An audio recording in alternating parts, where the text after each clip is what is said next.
Bueno, presentamos por acá favor. al invitado especial, J, o ¿qué Dale, hacemos?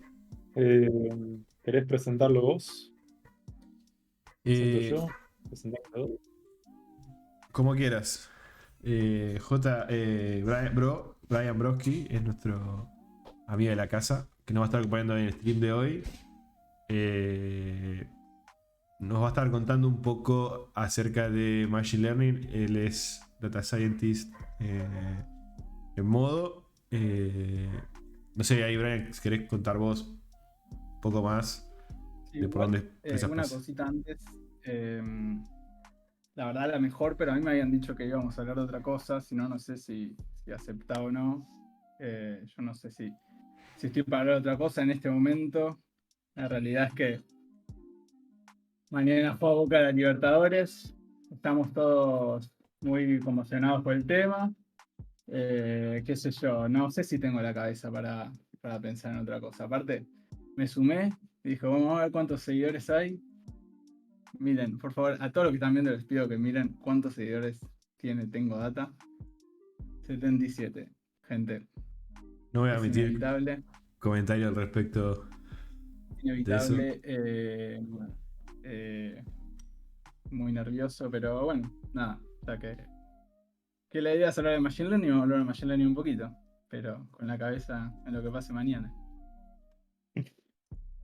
Vamos a ver qué pasa. ¿A qué hora arranca mañana? Ahí, a las 5. Pero ya el partido arrancó. Ya se están cagando a palo ahí Ya está, ¿no? en Río. Creo que los que ganan la pelea de barras a 1-0 el equipo, una cosa así, se arreglan con Mebol. gol vale doble.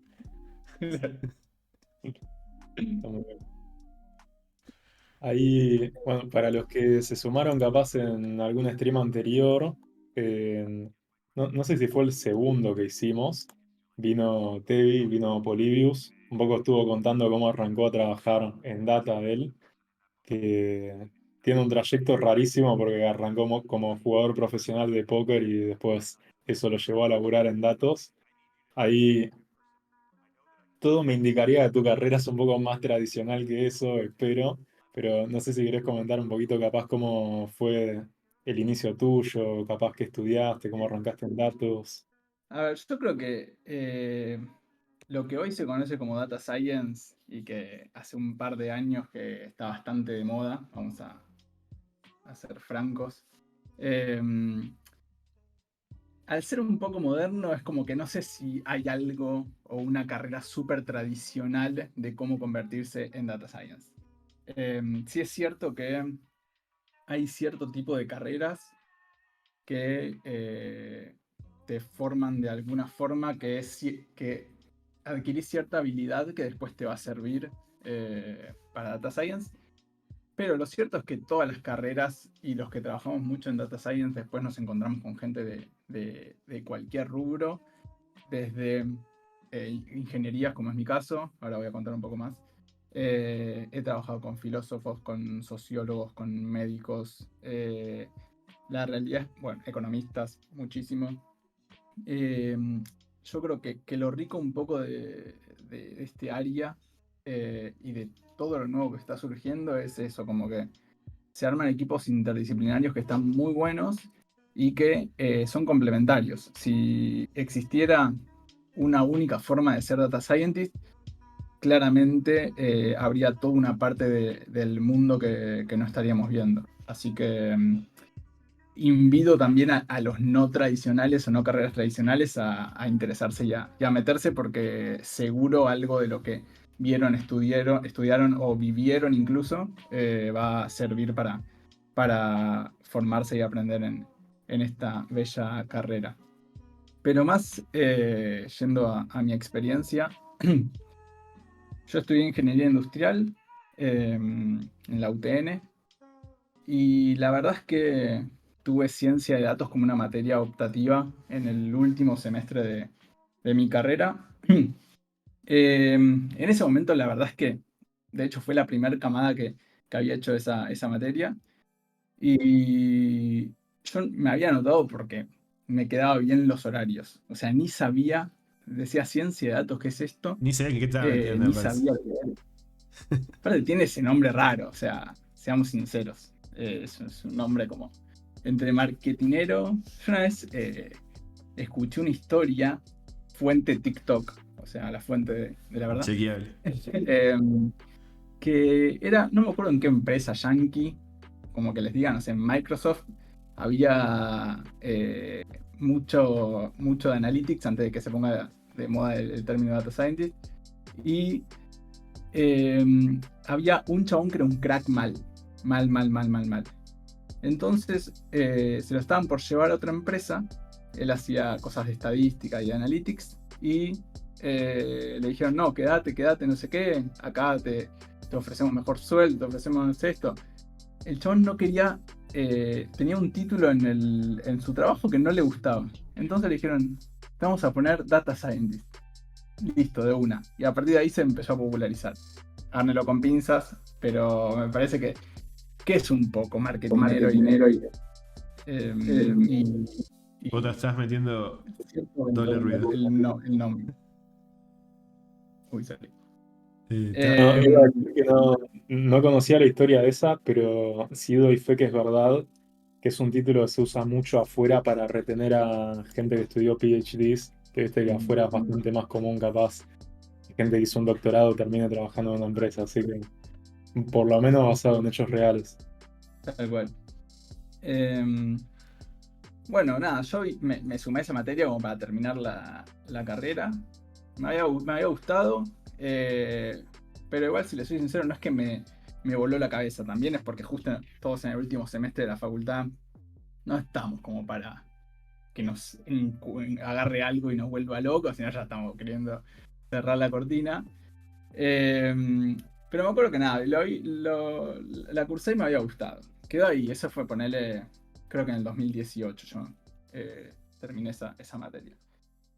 Yo tuve una carrera el principio de ingeniero industrial quizás más tradicional, más orientado a lo que es la gestión de proyectos, laburé en fábrica, como no, muy alejado del mundo tecnológico. De hecho, hasta el 2020 yo estaba como project manager en un proyecto de una fábrica de pan.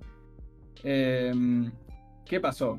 2020, marzo 2020 para ser más precisos, creo que todos tenemos esa fecha marcada. Un chino mordió un murciélago y nos encerraron en nuestras casas.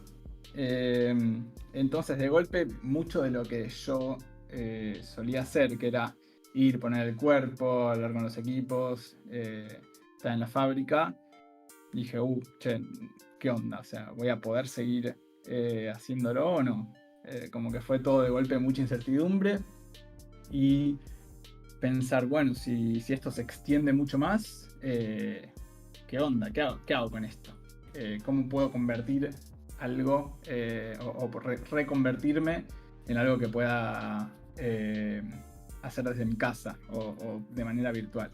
Y ahí es donde apareció la lamparita de, che, yo me acuerdo que había estudiado esto, de Data Science, que estaba bueno, no sé qué. Y arranqué con unos cursos, primero un curso más autodidacta, después un curso más tradicional de los que hoy hay muchos. Y cuando le metí más cabeza y como toda la energía a eso, dije, re, es por acá. O sea, me flasheó mal todo lo que estaba viendo y bueno, ahí ya decidí O sea que tu dedicarme a full a interés esto. explotó en pandemia, se podría decir, Rocky. Mal. O sea, cuando muchos tienen como recuerdo de la pandemia, tipo, como algo negativo, yo me acuerdo que la pasaba, pero estaba todo el día estudiando eso y a la noche jugando al Counter. Así que para mí fueron unos días que estuvieron buenos, la verdad. Sí, a mí me pasó lo mismo que a vos, pero sin la parte de estudiar eso. Todos volvimos Hay al Counter, ¿no? una consulta, una consulta más de curiosidad, porque a mí me picó un poco lo de Data Science antes de la pandemia, como si te digo, en el 2016.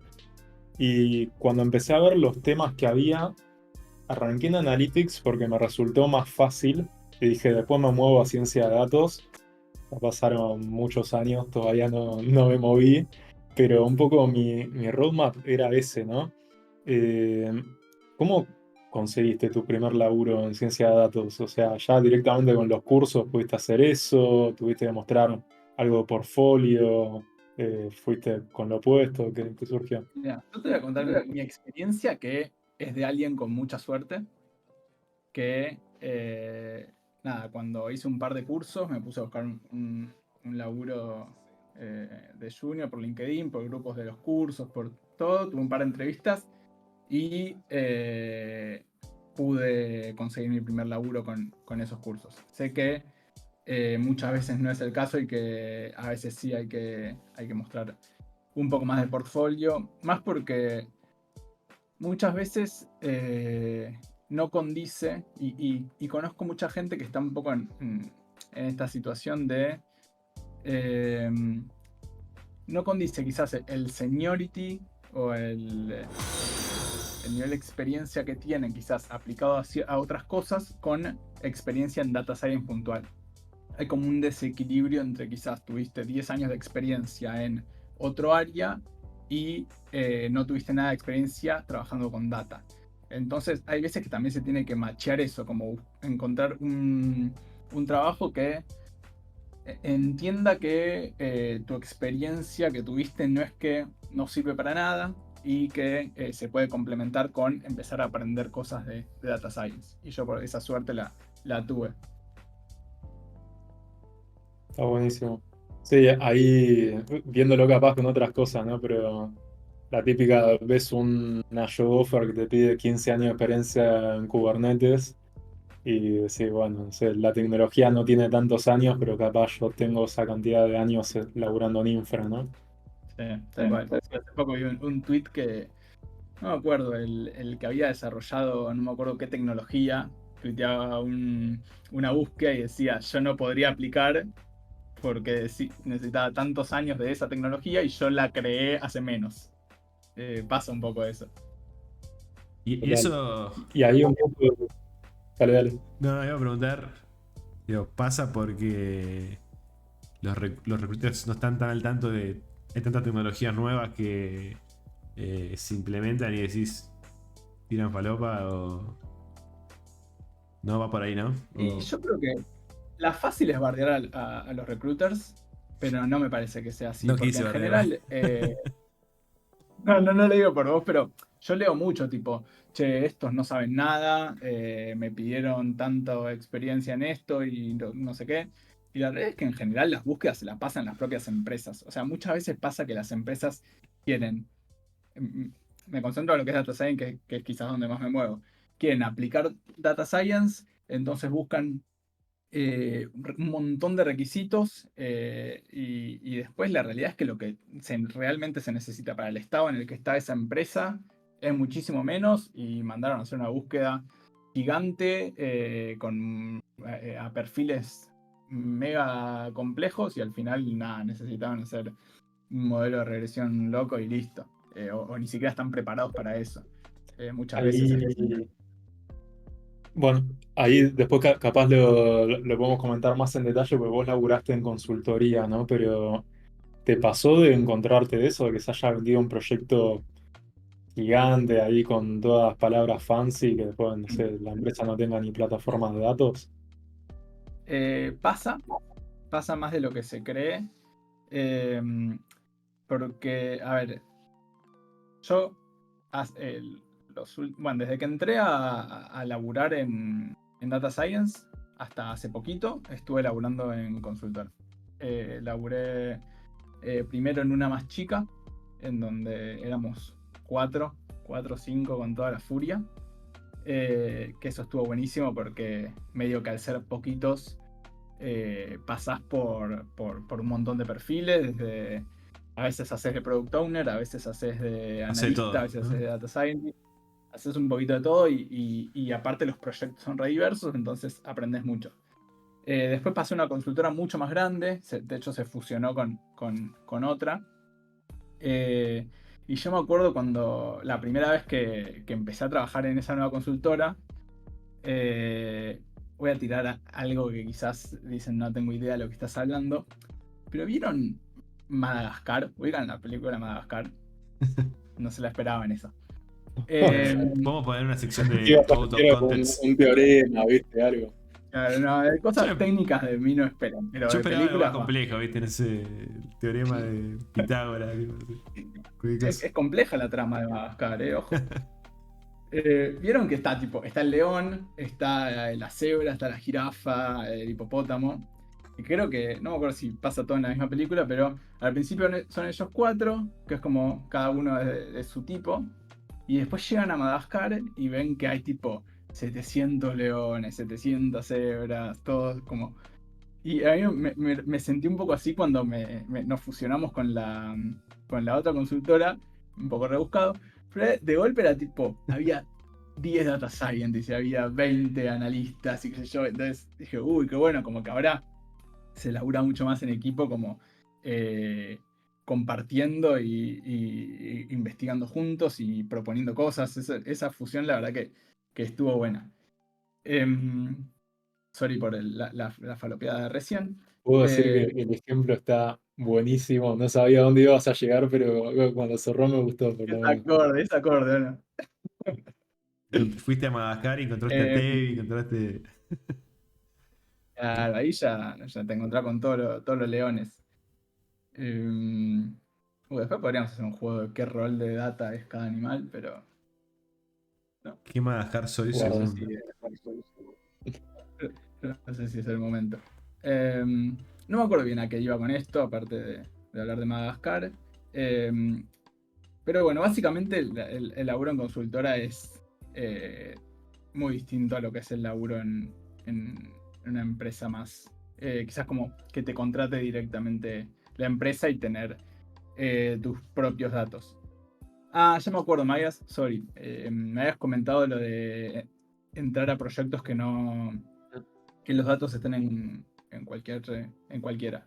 Sí, pasa. La realidad es que pasa un montón y muchas veces el rol de la consultora también está ahí, en ayudar a que si vos querés agregar valor con tus datos, primero tus datos tienen que valer y tienen que estar prolijos y documentados y estructurados, porque hoy en día lo que falta no son datos. Hoy en día cualquier empresa tiene datos. El tema está en que muchas veces no se sabe cuándo cuándo los datos se pueden usar o no. Entonces es como, ok, quiero hacer un modelo para mejorar tal cosa. Y bueno, nada, dale, hagámoslo. ¿Tenés datos? Sí. Listo.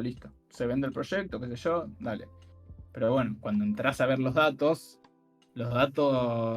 se manejan en una plataforma de no sé qué, y para extraerlos tenés que hacer todo un proceso y no sé qué, y nada, ahí ya no es lo mismo que entrar y que estén los datos ya todo ordenadito y listos para usar. O el acceso, ¿no? El acceso a Sí. los datos. ¿Qué tan limpio está? Sí, full. Bueno, yo creo que eso pasa siempre igual, por lo menos en mi trabajo anterior me pasó de que había un equipo de ciencia de datos y no había un equipo de plataforma, entonces el equipo de ciencia de datos hacía plataforma.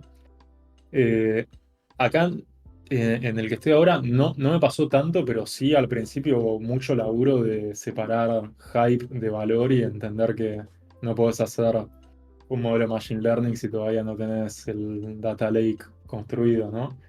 Yo creo que la diferencia más grande es que si trabajas en una empresa de producto, una vez que haces entender a la gente eso, ya está y podés seguir. En cambio, en una consultora capaz es medio el día de la marmota, porque como los clientes van cambiando, siempre te toca encontrarte con eso.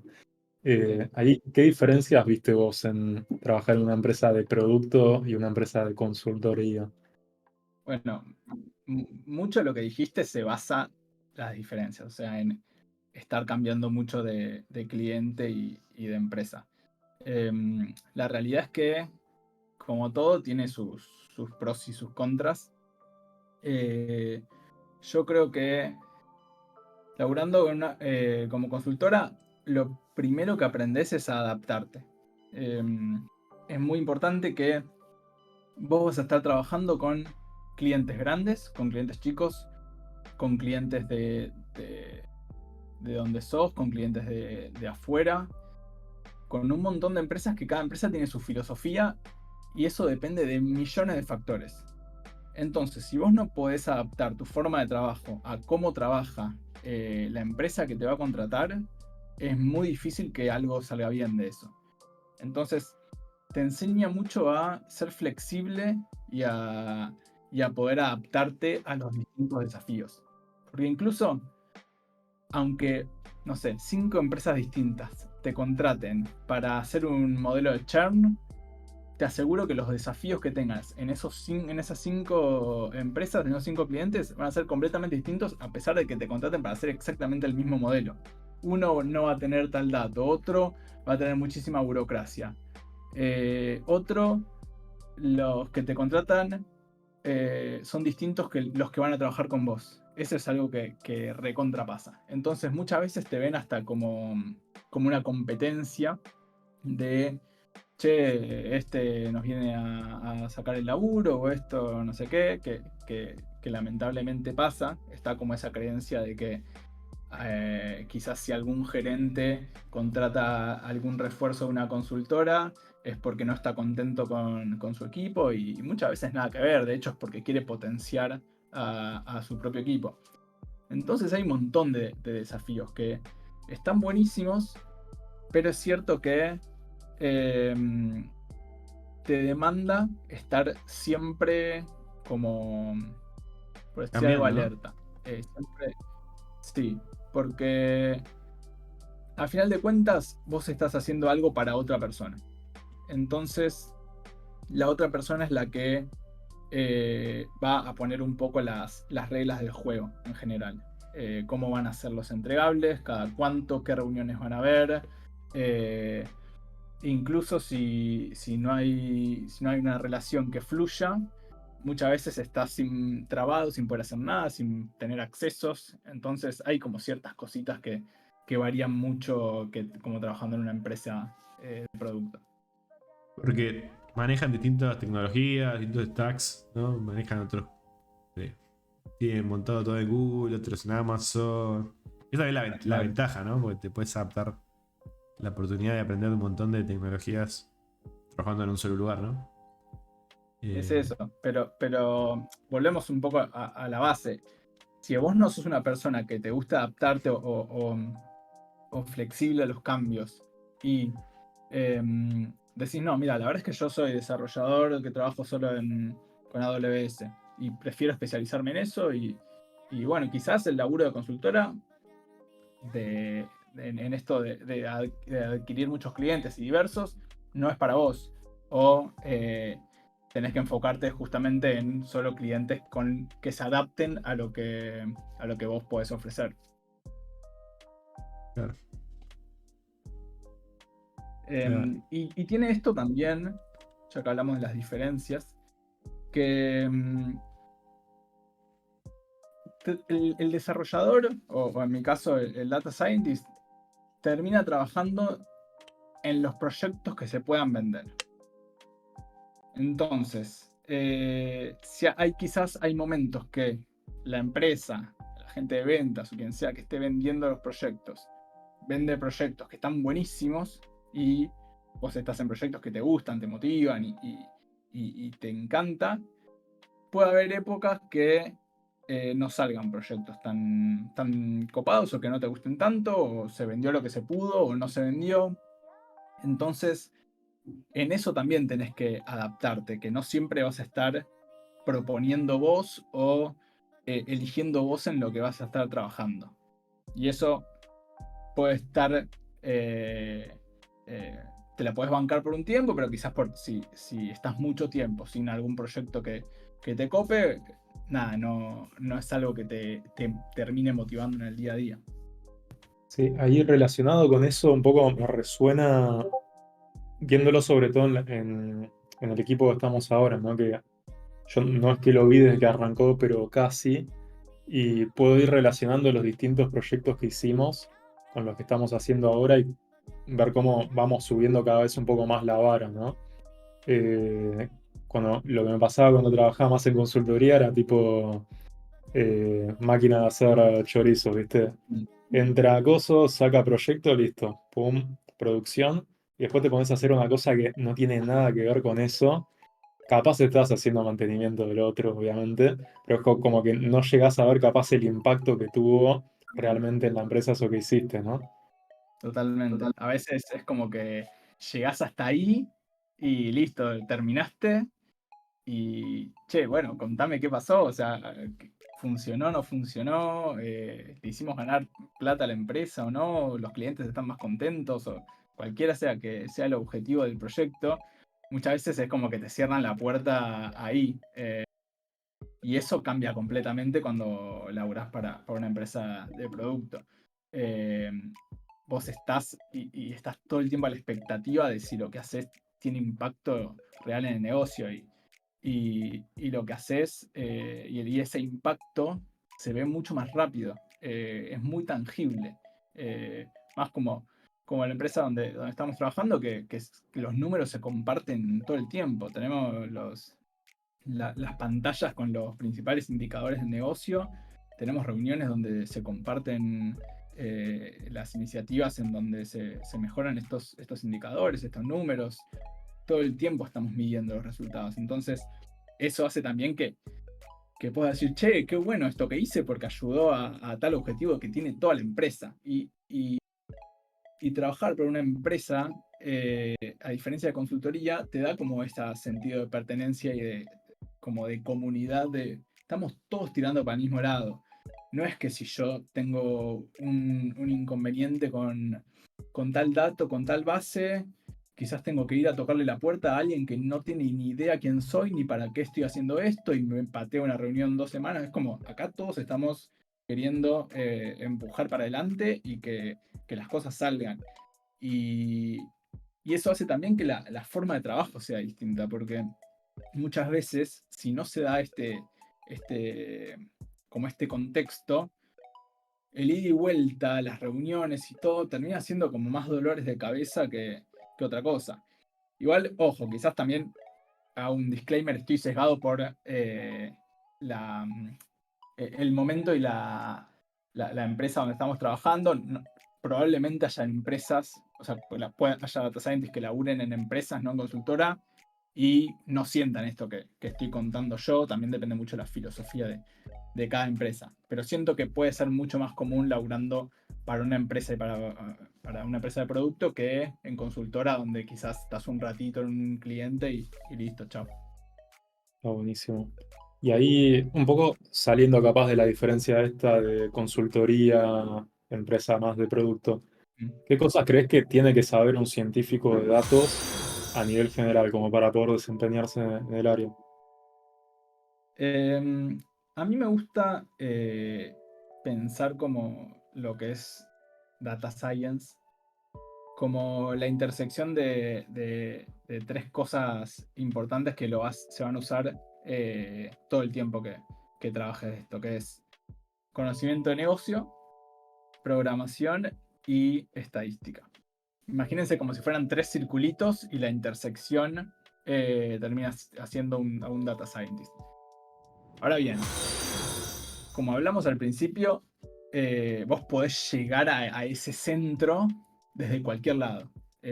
Podés llegar a ese centro habiendo estado muchísimo tiempo trabajando para un rubro en donde sos re especialista y hiciste algún curso de estadística y un curso de programación, más o menos te manejas con eso y sos un data scientist que puede quizás liderar mucho más un proyecto y aportar desde su conocimiento de negocio.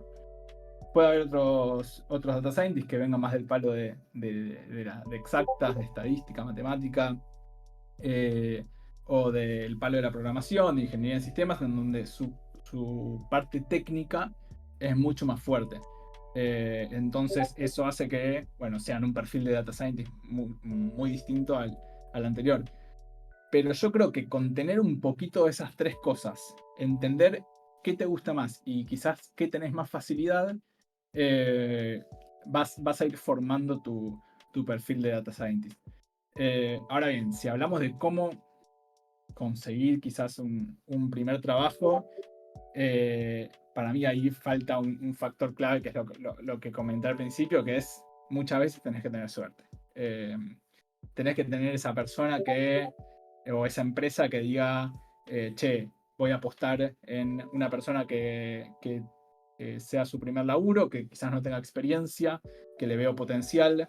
Yo siento que quizás está faltando un poco ese tipo de empresas en donde se apueste fuerte como a perfiles más trainee o junior y se está buscando quizás perfiles más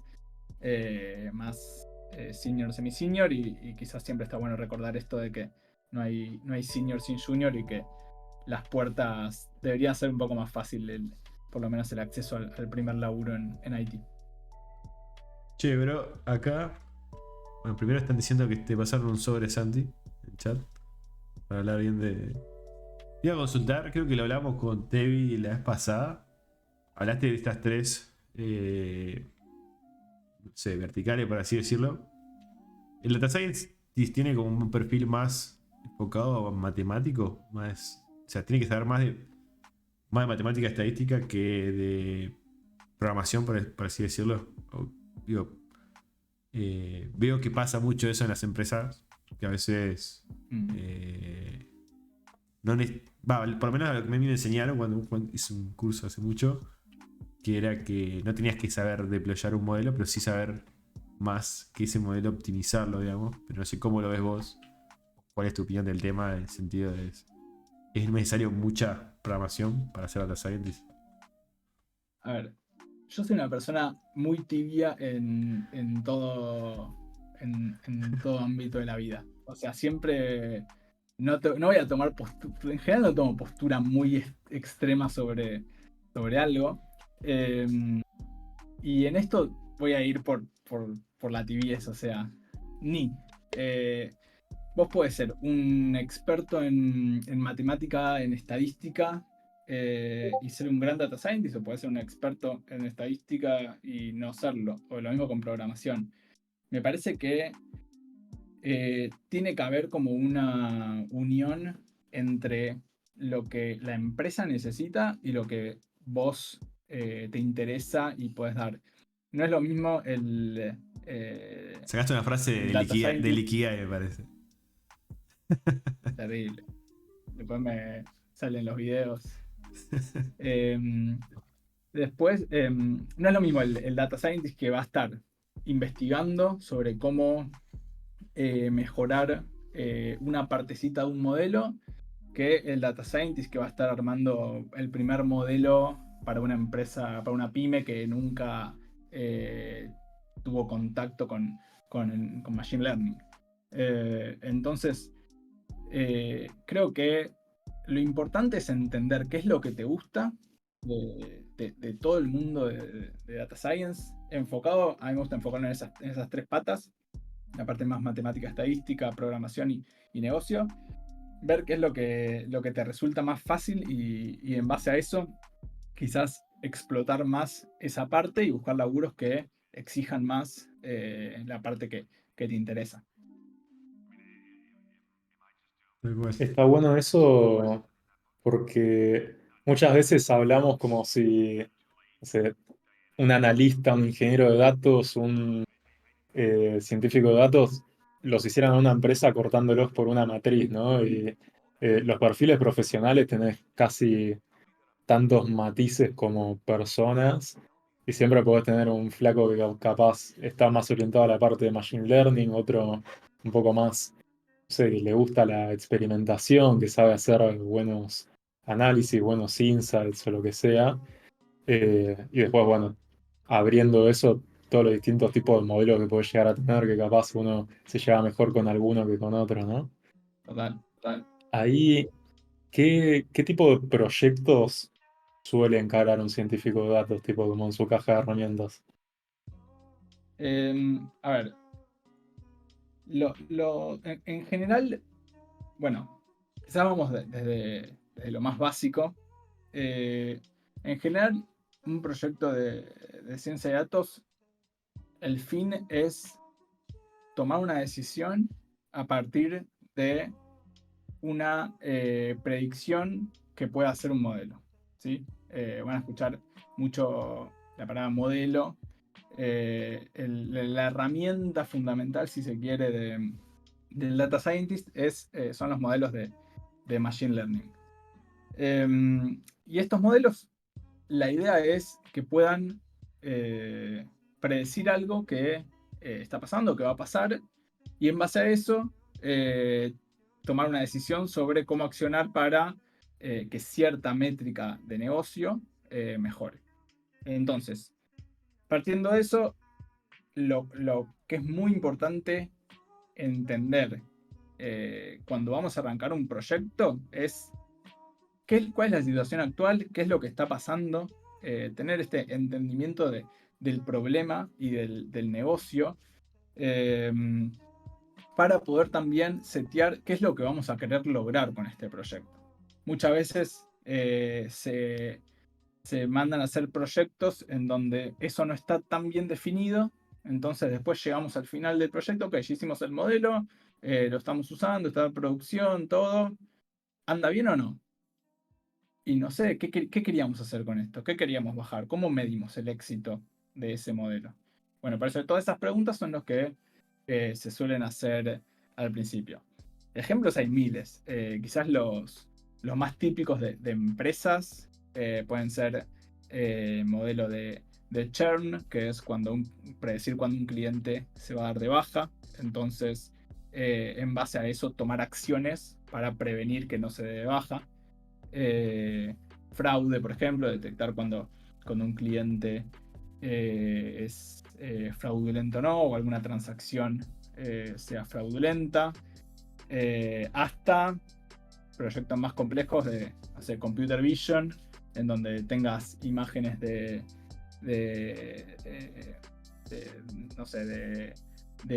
parcelas y querés determinar cuándo una parcela necesita riego o necesita determinada cosa, pero siempre es eso, tratar de, con los datos que tenés, predecir algo sobre lo cual querés tomar una decisión.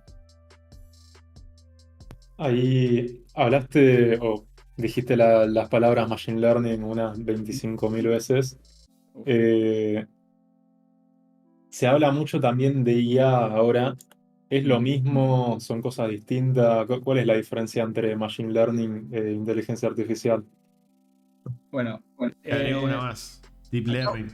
sí. Mira, sé que son conceptos que hoy en día se están hablando un montonazo, principalmente inteligencia artificial. Hoy queremos meterle inteligencia artificial a absolutamente todo. Y está bueno porque de cierta forma visibiliza mucho lo que hacemos y los que trabajamos en data. Es como que ahora el boom de la inteligencia artificial nos catapulta mucho para que se conozca y se entienda un poco más lo que hacemos.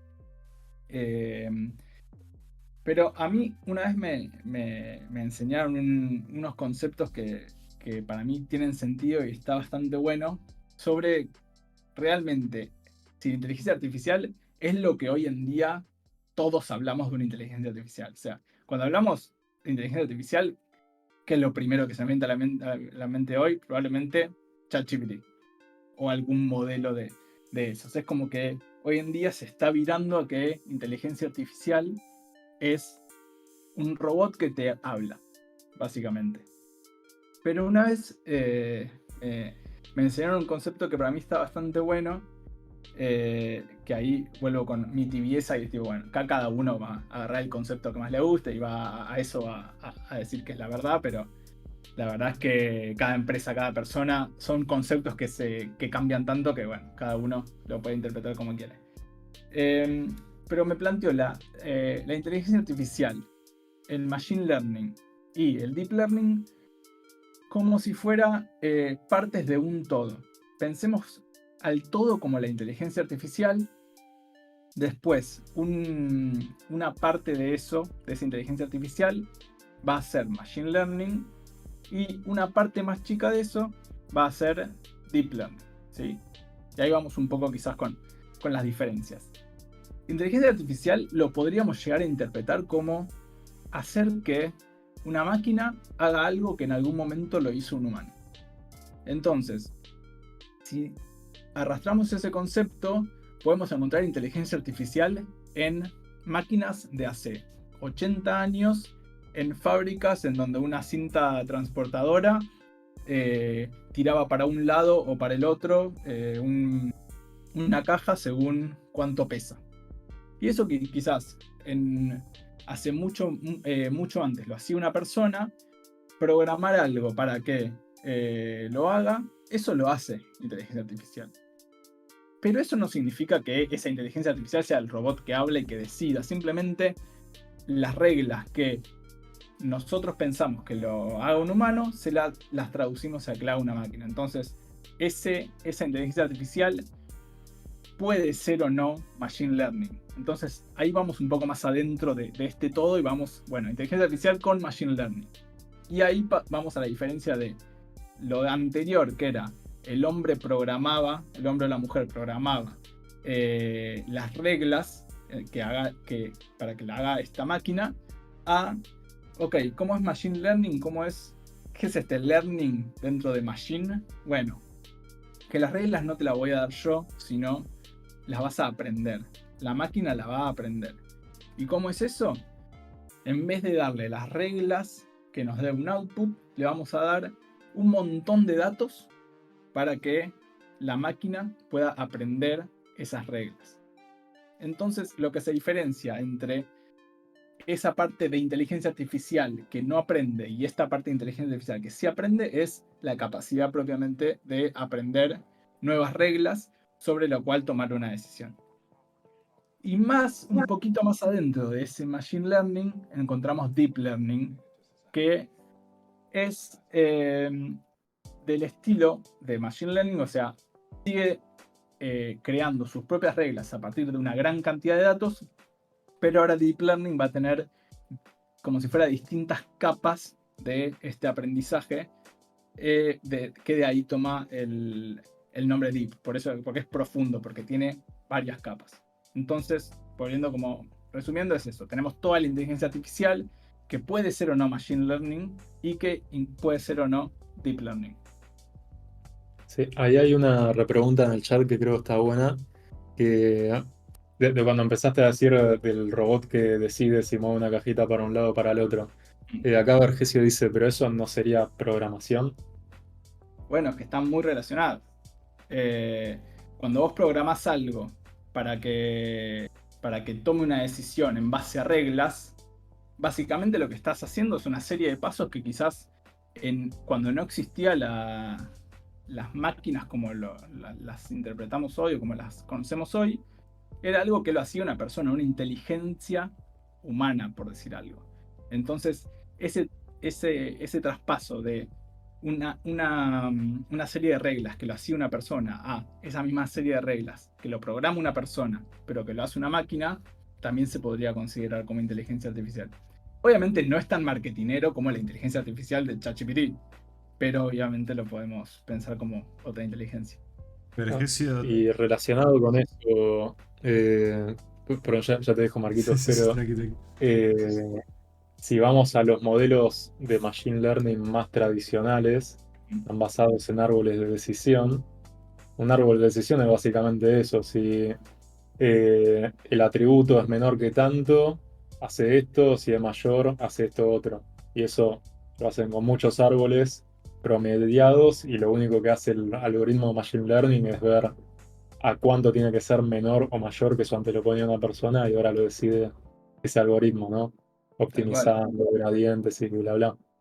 Tal cual, pero si vamos a la base, el arbolito puro y duro, es eso, justamente un árbol de decisión en donde el desafío ahí está en encontrar los óptimos donde hacer los cortes, pero no es más que hacer cortes y si pasa algo, haces esto y si pasa otra cosa, haces lo otro.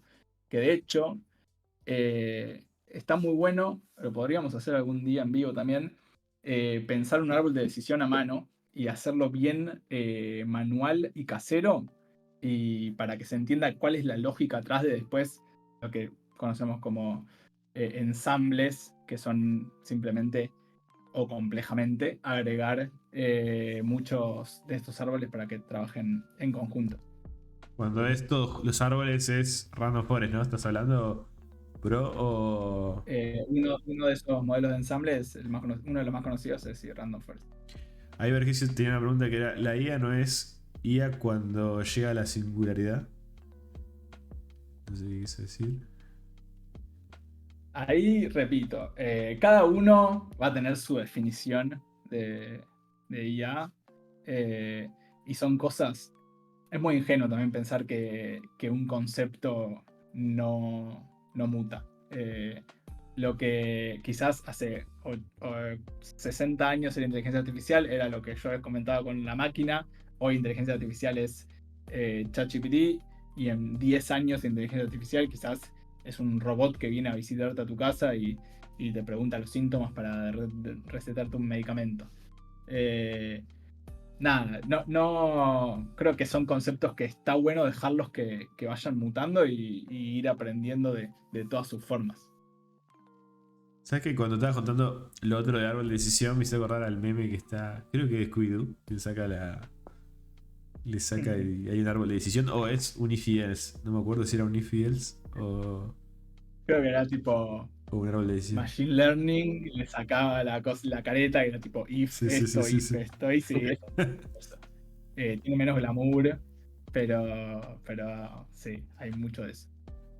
Que está bien, o sea, muchas veces incluso parte del rol del data scientist es darse cuenta cuando no hace falta hacer un modelo de machine learning. Muchas veces con unas simples reglas de decisión alcanzás objetivos y resultados buenísimos. Entonces no tiene sentido gastar X cantidad de tiempo en desarrollar algo, probarlo, ponerlo en producción, cuando, che, mirá, la verdad es que tomad, si tal cosa cuesta menos que esto, listo, aceptalo. Y listo, y con eso ya te cambió todo. Está buenísimo ese comentario porque me das el pie para preguntarte un poco cuáles son las etapas de un proyecto de Machine Learning, ¿no? Porque en algún momento tenés que tomar la decisión de si vas a poner un modelo o si vas a poner una heurística, una regla dura. Eh, un poco lo que comentaba antes de cómo arrancar era eso, ¿no? Entender bien qué es lo que estás haciendo, qué es lo que se espera, cuáles son los datos que tenés, quiénes son los stakeholders del proyecto, eh, cuál es el objetivo, cómo se va a medir el éxito.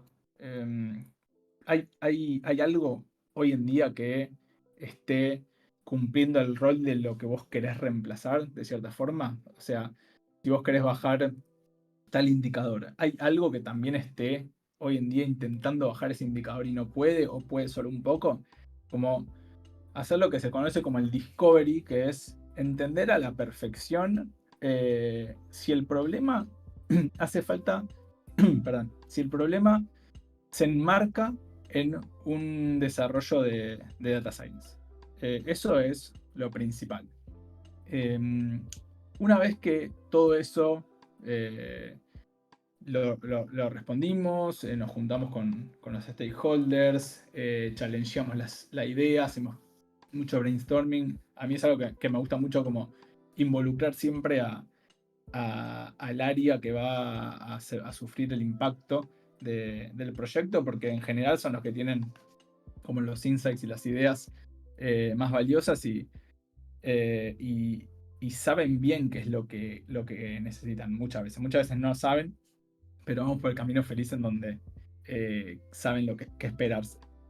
Entonces, una vez que se hicieron esas reuniones en donde se definieron todas estas cosas, arranca una de las que para mí es las etapas más divertidas, que es explorar los datos. Ahí es como que tenés una montaña de Legos y empezás a jugar, a armar cosas, a probar cosas, a ver patrones, a entender los datos, siempre con el objetivo final de encontrar relaciones entre tus datos y el target o lo que querés predecir.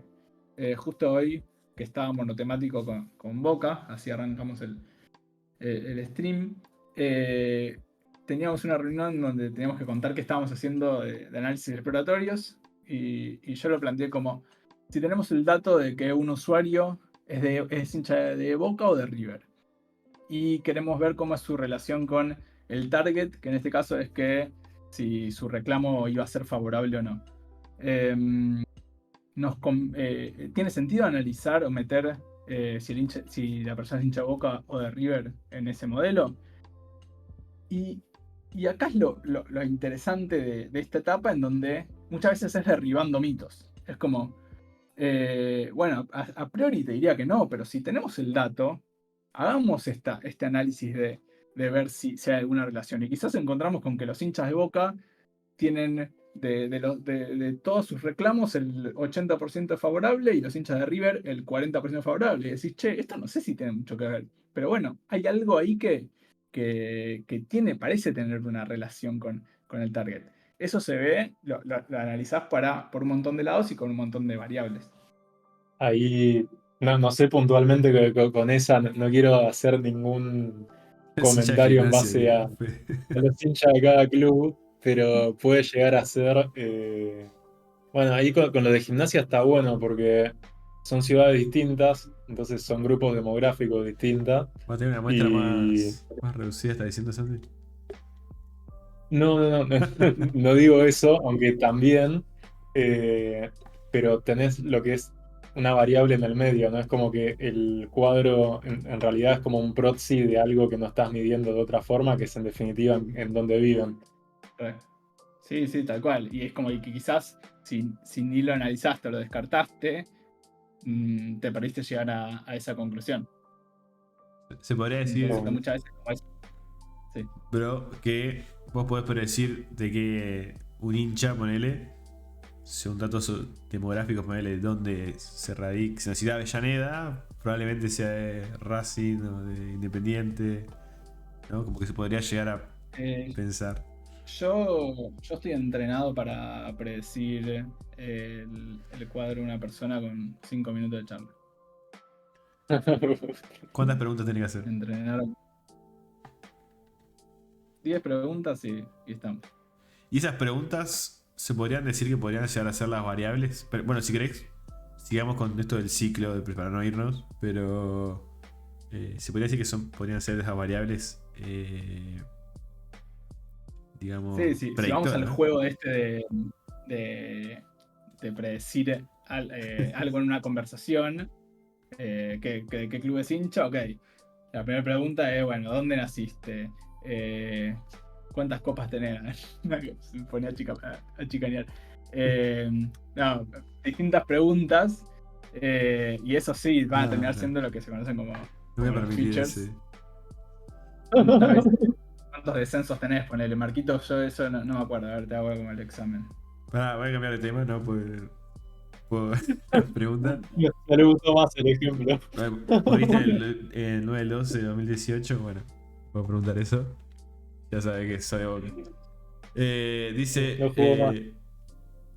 Tevi hizo una pregunta que está buena porque me da el pie a una pregunta que es: ¿de qué cuadro sos? Y muchas veces me puede pasar que la variable de target esté en el modelo, como que hay. Escuché en competencia de Kaggle que muchas veces quedan descalificados porque la variable, o sea, que estás tratando de predecir, está implícita en una de las variables que usás para entrenar. O sea, entonces, como que le haces esa pregunta como que estás Pasa, con. eso. Sí, pasa mucho, se conoce como cuando el modelo está liqueando. Que es como que vos cuando entrenás quizás no te diste cuenta, pero hay algo de una variable con la que estás entrenando que eh, está tomando información del target. Entonces, siempre que tal variable sea de, no sé, tengo un 1, va a ser un 1 el target. Siempre que esa variable tenga 0, va a ser un 0 el target. A veces no es tan lineal ni siquiera. Pasa mucho con él en modelos que toman features temporales.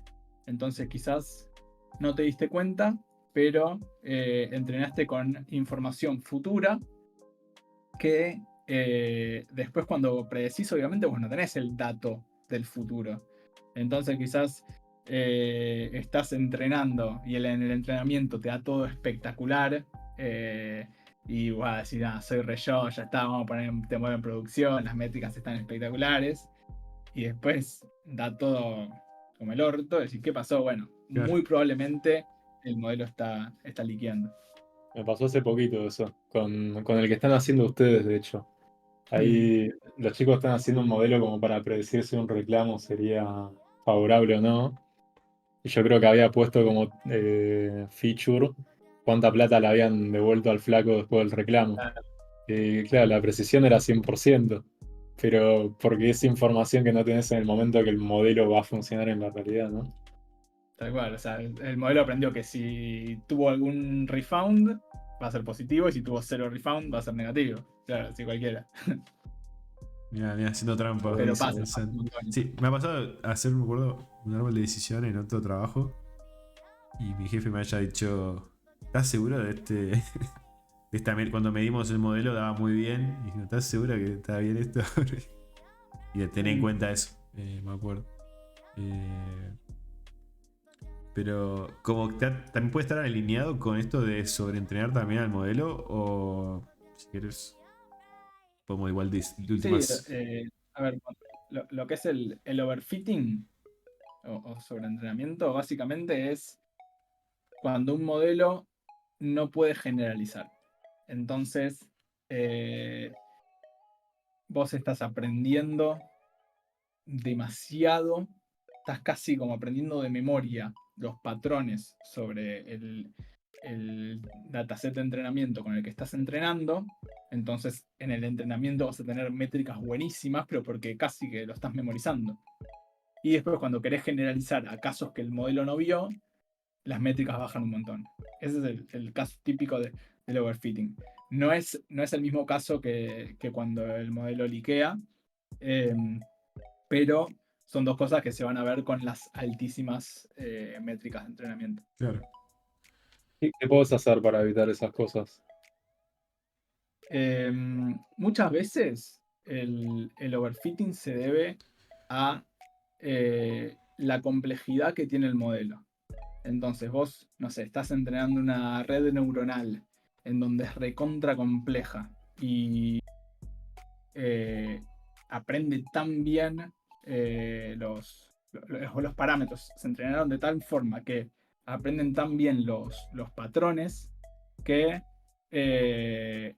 nada, después simplemente pueden repetir o predecir sobre esos datos. Entonces muchas veces utilizando modelos menos complejos, a veces se puede lograr sobrellevar el overfitting. Y Perfecto. linkeándolo con lo de las partes del proyecto, y volviendo también a ese tema porque medio que lo cortamos, ¿dónde se mira eso? O sea, ¿en qué parte de la fase de un proyecto se empieza a mirar si el modelo está sobreentrenado, si las variables predictoras se analizan a ver cuál se están ayudando a predecir mejor? Bueno, llegamos hasta la parte de la exploración y todo eso, donde vamos a sacar los insights y ver qué variables vamos a meter al modelo. Después, yo esto lo estoy contando como algo que viene después del otro, pero en realidad se ve más como si fuera un círculo en donde todo va y vuelve y muchas veces cuando estás explorando volvés al discovery para confirmar algo o para cambiar un poquito el scope del proyecto porque encontraste tal cosa. Después avanzás con lo que se conoce como feature engineering, que es el procesamiento de estos datos para dejar poder hacer que los features con los que vos exploraste estén de la forma en lo que se va a necesitar para el modelo. Entonces quizás, no sé, una típica es, vos tenés una categoría en donde, no sé, tenés tipo de usuario con una segmentación. Bueno, muchos modelos de Machine Learning no soportan esos tipos de datos que vos le digas usuario tipo 1, usuario tipo 2, sino que lo que recibe tienen que ser valores numéricos. Entonces, bueno, ¿cómo haces esas transformaciones de esas variables y en realidad de todas las variables para que se adapten a lo que necesita el modelo, ¿sí? Eso es básicamente lo que hacemos en Feature Engineering. Y después viene la parte del modelado y la experimentación. Y ahí, Marquitos, un poco es donde empezás allá a desarrollar los primeros modelos, agarrás todas las variables que querés, las metes en un modelo, probás con distintos hiperparámetros que tenga ese modelo, que son como si fuera, imagínense que un modelo es una máquina y los hiperparámetros son distintas perillitas que vos tenés de opciones y de como features que tenga un modelo. Entonces, quizás a un modelo las perillitas las pones por un lado, a un modelo las perillitas las pones por otro, buscas la combinación de esas perillitas que mejor funcione, y eso lo haces también con distintos modelos. Y ahí es donde empezás con estas evaluaciones, porque vos cuando comparás entre distintos modelos, necesitas métricas que permitan esa comparación. Y esas son distintas a las métricas que eh, nos pusimos inicialmente de negocio. Porque una cosa es, ok, yo quiero bajar 10% los costos. Y otra cosa es cuando estás experimentando, bueno, ¿cómo sabes si un modelo es mejor que el otro si nunca? No es que pones todos los modelos en producción y ves cuál redujo más el costo, sino que vos tenés que tomar decisiones en lo que se conoce como laboratorio. Claro. Y ahí hay distintas métricas que propias de si es un modelo de clasificación o de regresión, pero siempre vas a buscar ese tipo de métricas de rendimiento y de performance para comparar esos modelos. Y ahí es donde entra en juego lo que hablamos del overfitting, de cuando un modelo liquea, o sea, si en esas métricas, si ves que las métricas del entrenamiento son casi perfectas, bueno, seguramente ese modelo va a estar overfiteando.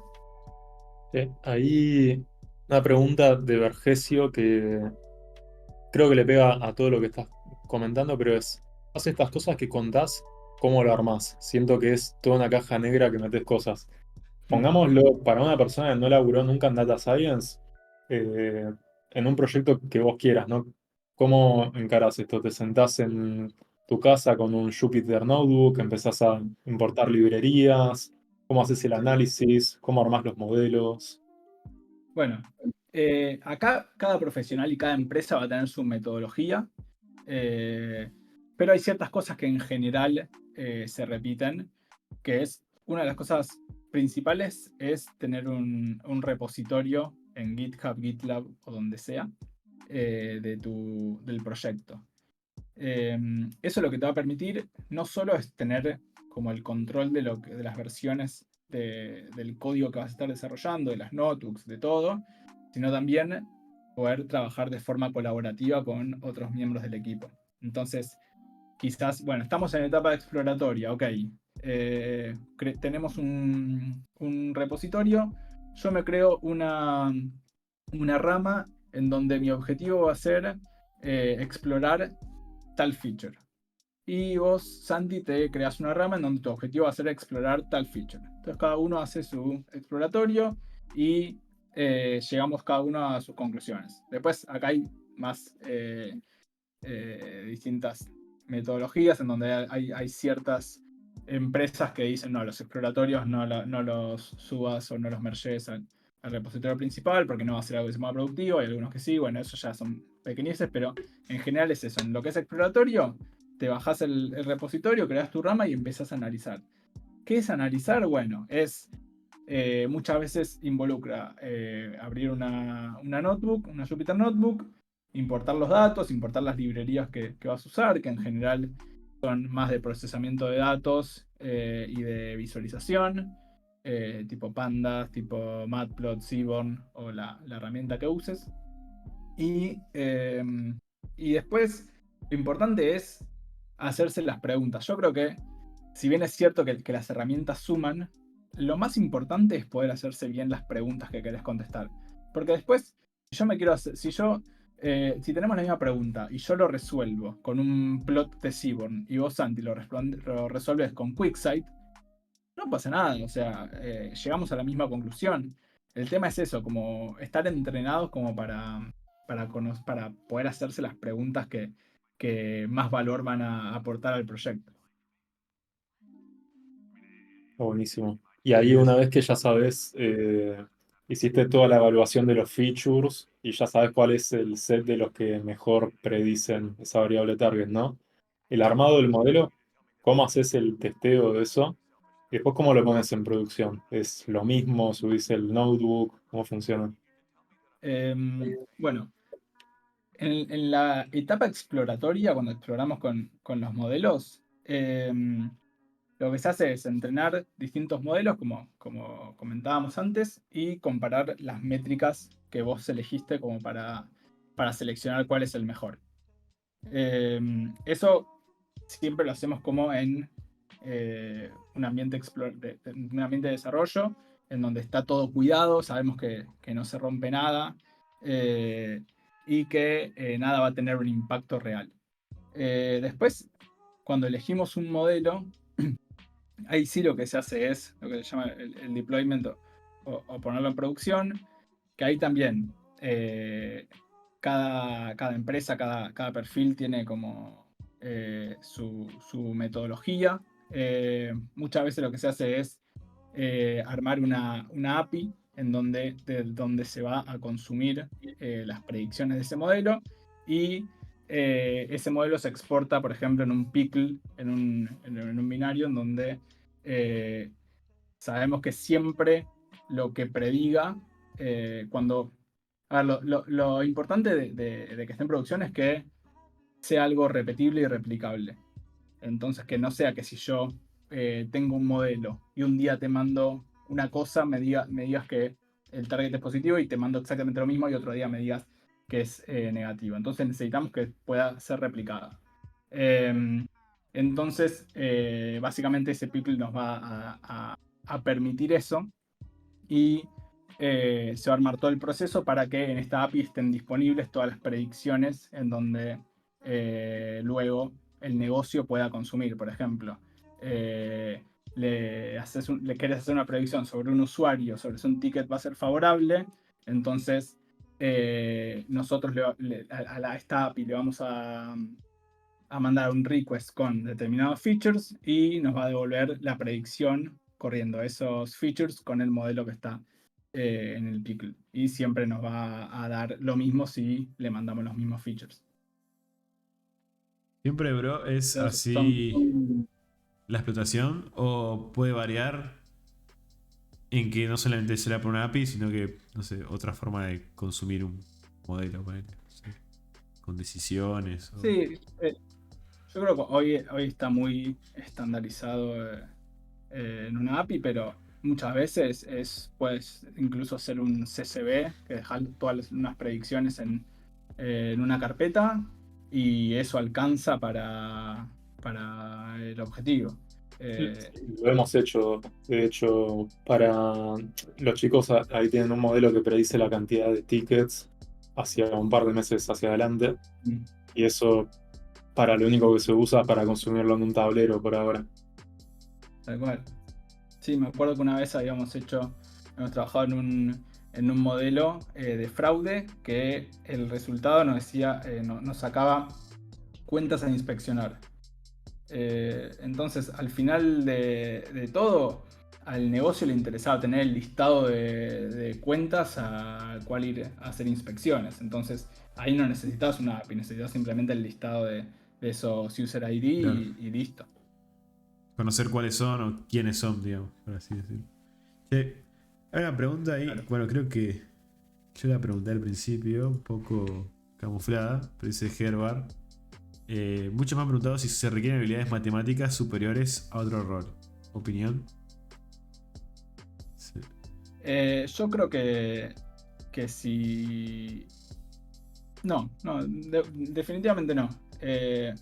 Todo es siempre, cuanto más sepas, te va a servir más, pero no es un impedimento no saber de mucha matemática ni estadística para meterte en Data Science. De hecho, hay miles de casos, yo conozco un montón de gente que, como decía al principio, de carreras no del palo más matemáticas como sociología, medicina, que que son grandes data scientists y su background era cero matemático.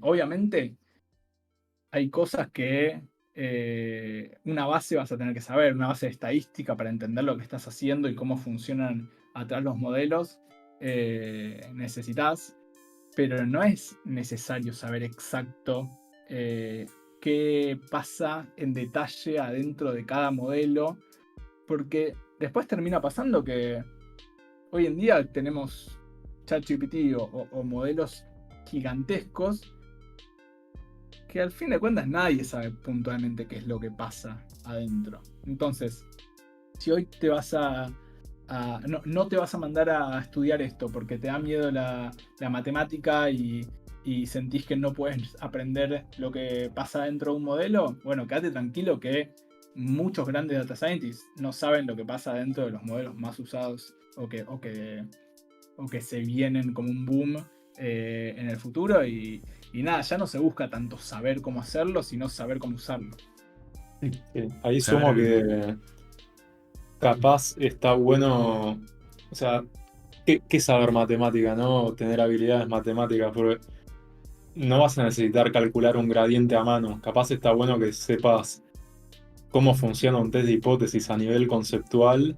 Después usar la calculadora, no es que te vas a hacer el test vos en una hoja de papel.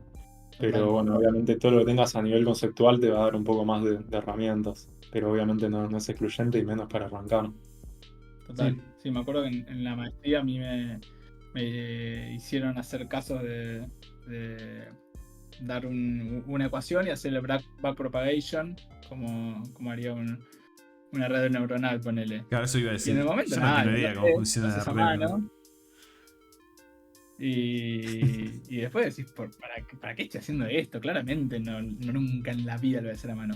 Pero es cierto que lo tangible, que es por eso lo que les proponía de, che, hagamos un árbol de decisión a mano, te hace entender mucho más de lo que parece eh, todo, todo lo que pasa atrás de un modelo. Y quizás aprenderlo en una célula chiquita, aprenderlo en lo que pasa en un solo árbol, te va después a ayudar muchísimo a aprender cómo funciona todo el bosque. Sí, sí. Hablando de Random Forest, ¿no? Sí. Eh, Me Son un sentía como montón más son un montón de filosófico. árboles. Es un montón de arbolitos. Che, bro, hiciste algo al principio que trabajaste con muchos filósofos, muchos sociólogos. Y recién comentabas que es importante hacerse buenas preguntas. ¿Considerás que el hecho de hecho, yo tuve un jefe que ahora sí que es licenciado también. Y estudió filosofía. Digo, ¿considerás que es algo importante dentro de hacerse esas buenas preguntas? ¿O tiene un poco de filosofía de la ciencia de datos? A mí es lo más importante, realmente lo más importante. Saber hacerse las preguntas y tener la curiosidad y las ganas de averiguar cosas y de investigar cosas y de encontrar respuestas donde al principio hay preguntas. Para mí eh, si a mí me preguntas qué tiene que tener un data scientist como principal, es capacidad analítica. Porque después el resto quizás son habilidades que se van ganando mucho más fácil. O sea, podés hacer un curso de Machine Learning, podés hacer un curso de programación, podés hacer un curso de estadística. Es difícil hacer un curso de capacidad analítica. No digo que es algo con lo que se nace, seguramente es algo que se entrena, pero para mí es el must para arrancar a trabajar en esto. sí, mucho de experiencia eso, ¿no? Es verdad, yo hice uno de capacidades analíticas hace relativamente poco, ahí como parte de la empresa, después de más de 6 años laburando en data, ¿no? Me hubiera venido muy bien al principio, pero es como que la mayoría de los cursos están muy orientados a herramientas y no tanto a criterio, ¿no? Total. Entonces está bueno como eso, como fortalecer un montón las herramientas. O sea, cuanto más herramientas tengas en tu caja de herramientas va a ser mejor porque vas a poder pensar en soluciones mucho más óptimas. Pero hay una parte que es como los skills más blandos que para mí son igual de importantes en un data scientist. Ahí hablando de la parte más soft, todo el tema de sesgos, todo el tema de ética de los algoritmos, eso, ¿tenés alguna opinión formada? ¿Hacia dónde crees que va a ir? Sobre todo ahora que se está masivizando más. ¿Para Sí. dónde la ves? Yo creo que es como el gran desafío de lo que viene. A ver, las personas somos seres sesgados y todo lo que hoy se está construyendo en base a opiniones y cosas que escribieron las personas. Entonces, hoy en día tenés un ChatGPT que aprendió de toda la internet, pero esa toda internet la escribieron personas. Entonces, obviamente que lo que termina aprendiendo son los sesgos propios que tenemos nosotros. Y eso lo exagero en ChatGPT, pero pasa en cualquier modelo que hagamos. El caso típico es en modelos de que aprobaban o no créditos a personas en bancos. Este es como quizás el caso más emblemático, uno de los más emblemáticos de, para cuando hablamos del sesgo. Entonces, no sé, el modelo funcionaba bárbaro y daba que a los hombres les terminaba aprobando muchos más créditos que a las mujeres. Y vos decís, ¿por qué pasa eso si vos no le estás enseñando eso al modelo?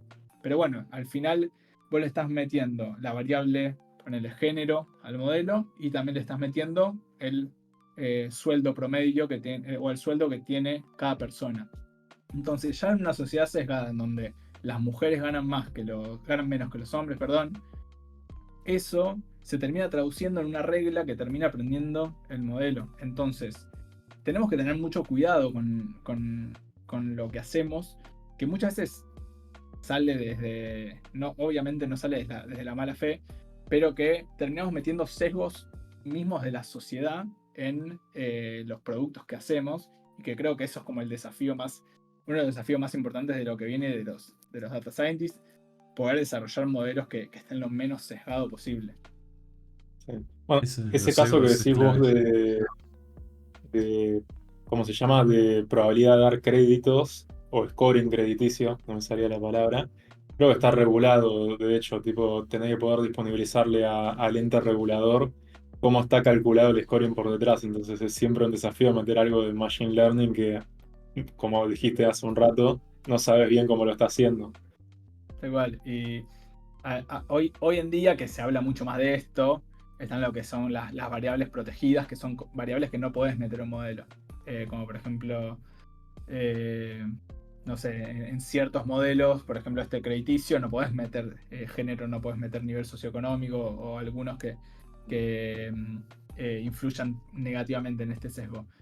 Y eso está mucho más regulado, pero después en los modelos de LLM, los Large Language Models, como ChatGPT, que aprenden tanto de todo lo que hay, es mucho más difícil. Vos no le podés decir así en cierto punto, esto no aprendas que tal cosa, que las mujeres ganan menos. O sea, él va a aprender el modelo va a aprender de todo.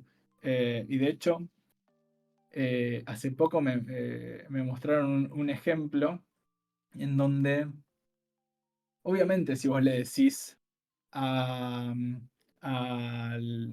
ChatGPT, che, es bueno ser, no sé, de tal religión o es malo ser de tal religión. Y te va a decir, no, yo no puedo contestar No puedo eso, no opinar sé de eso, qué. sí. Sí, sí. Tal cual. Se enoja el Pero chat. después, si le decís, en los pasos era algo así como, primero decirle, no más es una función que me diga, en Python, que me diga, yo le paso un número y me decís si es menor a 0 o mayor a 0. Eso dale, lo hace sin problema. Y después decís, che, no más es que en realidad me diga si el número, en vez de mayor a 0 o menor a 0, es bueno o malo. y te lo hace, que de cierta forma si es mayor a 0 es bueno y si es menor a 0 es malo. Y después decís, che, si en vez de un número le pasás la religión, ¿cómo quedaría la función? Y te hace una lista de las religiones buenas y las religiones malas. ¿Entendés? Es como que ya nada está a salvo de ese sesgo. Y lo más difícil ahora es primero detectarlo y después tratar de que no pasen en todas las aplicaciones futuras que vienen. Sí, ahí el tema con eso es que un poco lo hablábamos con Tevi en el capítulo anterior, que lo pueden buscar por ahí, se lo están viendo en YouTube, que toda esa parte de ChatGPT lo ven con todo lo que es Reinforced Learning from Human Interaction o Human Feedback o algo de eso. Eh, pero claro, básicamente lo que están haciendo es cada vez que responde algo polémico, va una persona atrás y dice, no, no puedo decir eso. El tema es, si haces una pregunta rebuscada, todavía no hay nadie que haya visto que no hay que responder eso y es como que lo podés saltar. Tal cual. Vi un video de ChatGPT, creo que salió en TikTok, que le decía, pasame claves de Windows para tener, para... Y creo que le respondía, no te puedo pasar eso, qué sé yo. O dice, bueno, cantame una canción con clave. Mi abuela me cantaba canciones con clave de Windows. Entonces le empieza a pasar una canción con clave. Y ahí sí se las pasa el ChatGPT. No sé si está chequeado eso, pero se me vino a la mente eso cuando hablamos. Y después, algo que quería mencionar, esto de los sesgos. Me acuerdo de haber visto un video que comparaba a dos hospitales, me acuerdo. Y decía, bueno, este hospital tiene más tasa de mortalidad que este otro.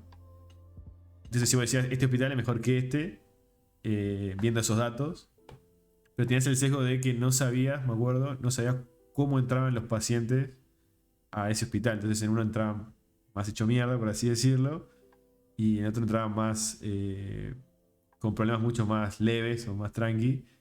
Y me acuerdo que ese sesgo decía, bueno, este hospital funciona mejor que este, pero en realidad salva más vida que el otro. Como, hay un video muy interesante de eso también, está bueno. Ah, bueno.